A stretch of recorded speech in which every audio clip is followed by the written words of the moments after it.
Hey, have you visited Perth, Western Australia? Let's find out what Perth has to offer as I'm with Alex Ng, Director Business Development, Corporate and Incentive, Business Events Perth, for this latest episode of Trends.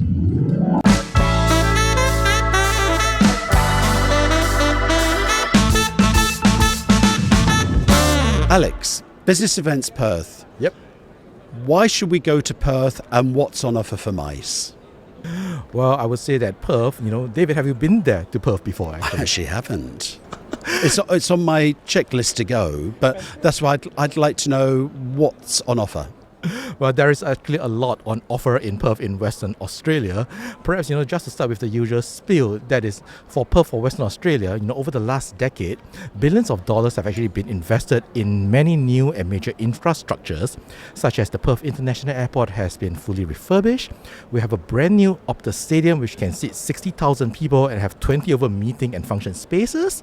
We have quite a few new hotels that opened up over the last few years, including the 5-star luxurious plus Crown Towers. We had Australia's first Ritz-Carlton opening a few years ago.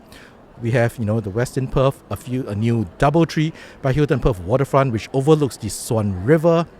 And there's a lot more activities, which covers across history, culture, adventure, culinary. So, it is becoming a much more happening city and not a boring little town, which a lot of people seem to think what Perth and Western Australia is like. Who's coming to Perth? Well, other than a lot of leisure visitors, we do have a lot of corporate and incentive travels coming to Perth over the last few years. We're attracting major groups from China, from Singapore, from Malaysia, and we have from different industries like direct selling companies, from banking, insurance companies. So I think we're getting the message out that this is a wonderful place which is capable with modern infrastructure to handle your corporate and incentive groups, but it also gives a good balance away from what I would say is the busy, sort of Asian life where it is big cities, where it's crowded, it is happening. But you probably need a bit of a balance, which Western Australia and Perth can offer with its space, with its natural landscapes. It's a fine balance out there. Yesterday at the opening of IT&CMA and CTW, Dr. Superwan from TSAP was talking about authenticity and the story of a destination. What are the authentic experiences we could expect in Perth? Well, I was talking about our natural landscapes and the sort of natural things we have. Well, for something which is, I guess, authentic and kind of maybe a bit more relevant to the Asian clients, personally, I would always like to recommend we have this experience out there which we call a wild seafood experience, where, clients would board a crayfishing boat, they'll be brought out to the Indian Ocean and have their hands-on experience of hauling up pots of Western Australian rock lobsters, and along the way, they'll be educated, like how these rock lobsters are grown, what are the regulations and regulatory surrounding, the ability to catch these lobsters, so to ensure that this activity is going to be sustainable in the long term. They get to measure, for example, the lobsters, identify whether it's a male or a female, and once we're back in port, there will be a huge 7 to 8 course seafood feast, including the freshest lobsters which we have just caught. And so this is a bit of a fun, it's hands-on, it is authentic, truly Western Australia, and it is a major feast. So this is one of these activities which are pretty popular with a few of my major groups coming through. What's the one experience, other than that we could expect to have in Perth that you can't get anywhere else in the world?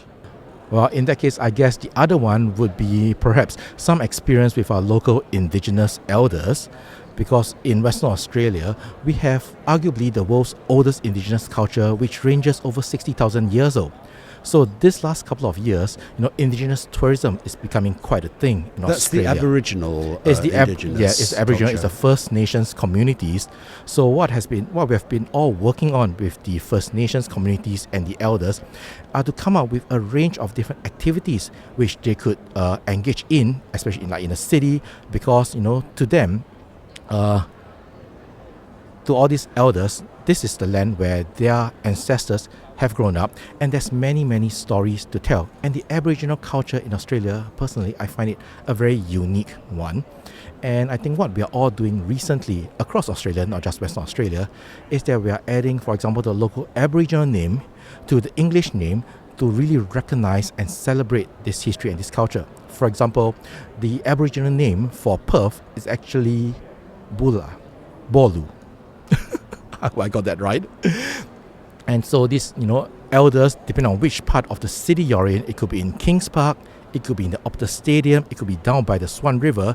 Each location have its own unique stories to tell. Like they would always share with us some of the things, like whether it is a meeting place where different elders from different Aboriginal tribes gathers to meet during certain seasons, the significance of the place, like on Kings Park, it's overlooking the Swan River, it's overlooking the city, it is where they gather, so all these little stories, it kind of grows on you, and I think that makes it a very authentic experience, and it allows you and all the delegates coming through to learn a little about the land, about the history, about the culture of the destination that they are in. What's your strategy for attracting more MICE business from Asia Pacific region? Good question. For Southeast Asia region and MICE business, I would have to say that I have to adopt different strategies for different markets. Because, for example, from Singapore and Malaysia, these are what I would call mature markets. Many people, even for their own leisure activities, they've been to Perth, they've been to Western Australia before, and they kind of tend to think that they've seen it all and done it all. So for these markets, my strategy would actually be to share with them the new offerings that have come online within, let's say, the past 5 to 8 years, and to show them that it is now a different destination that they can further explore. So in a sense, kind of an under-discovered destination, which they've been before, but there's a lot more for you to see, for you to experience, for you to learn, and you should come visit again.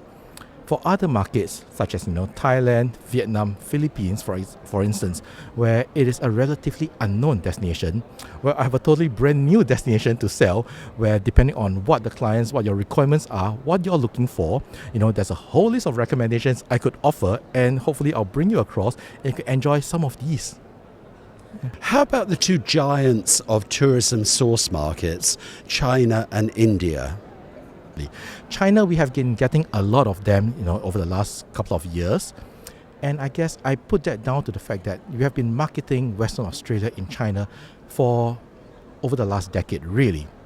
And I'm going to have to admit that almost by default, everyone in the world, when they first think of Australia, they're going to think of some other cities on the eastern side of the country, right?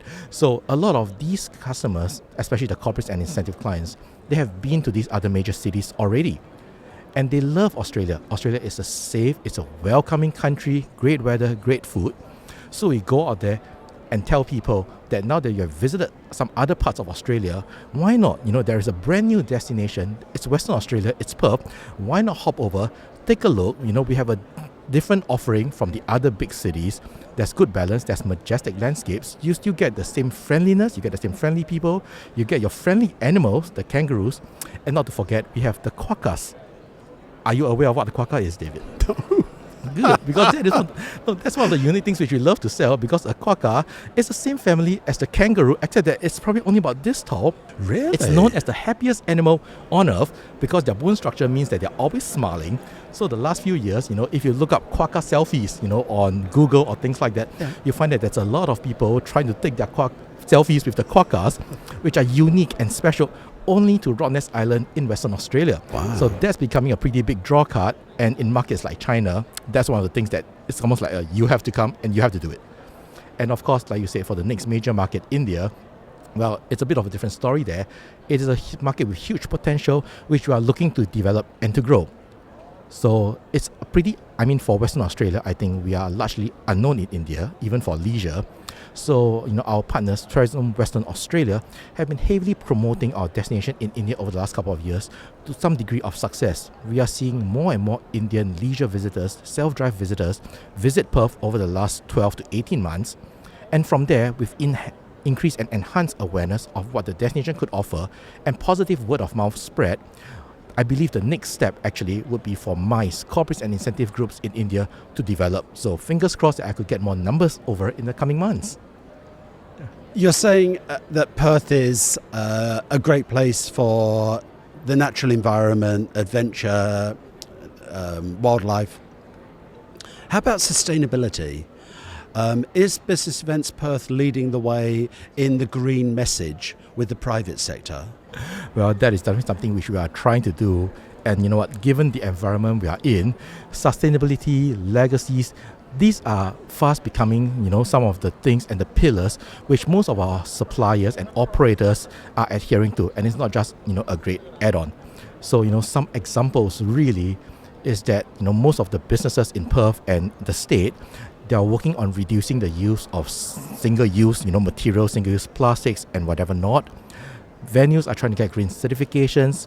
F&B caterers are working to source locally and seasonally ingredients so that, not only do they present the best that the state could offer, it's also sustainable. And we are also encouraging, more engagement with First Nation communities, to tell their stories, to ensure that this, cultural heritage of over 60,000 years old, it is both preserved and also celebrated.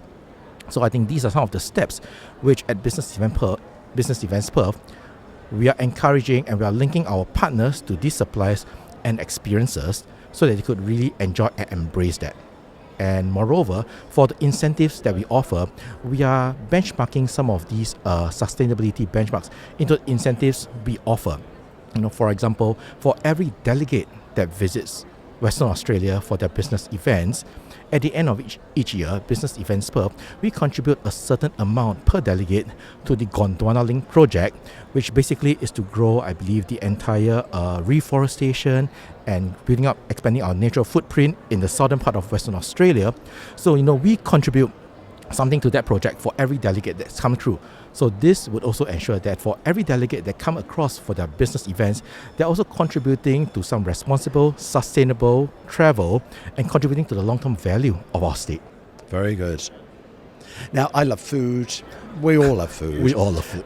What is a distinguishing culinary experience that Perth offers that other parts of Australia doesn't? Australia's brilliant whenever I go there. It's a dining extravaganza. Is there anything specific to Perth that we should put on the menu? Tough question, David. I'm going to have to go back to my Western Australian rock lobster.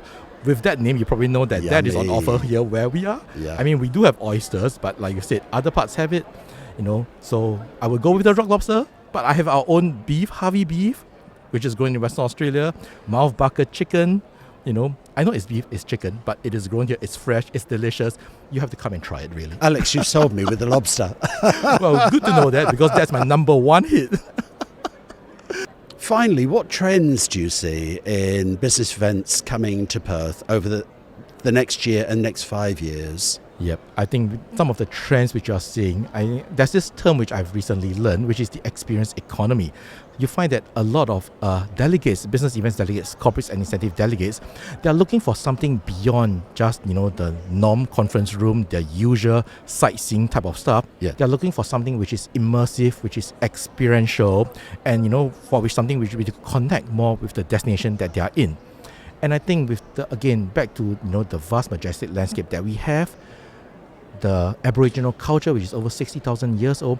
So these are things which I believe we could work together and kind of piece together a program for these delegates to actually learn and to contribute and to basically enhance that experience that they have. And this is one of the main things which we see is getting more and more, and which Perth is able to form up a program to contribute to.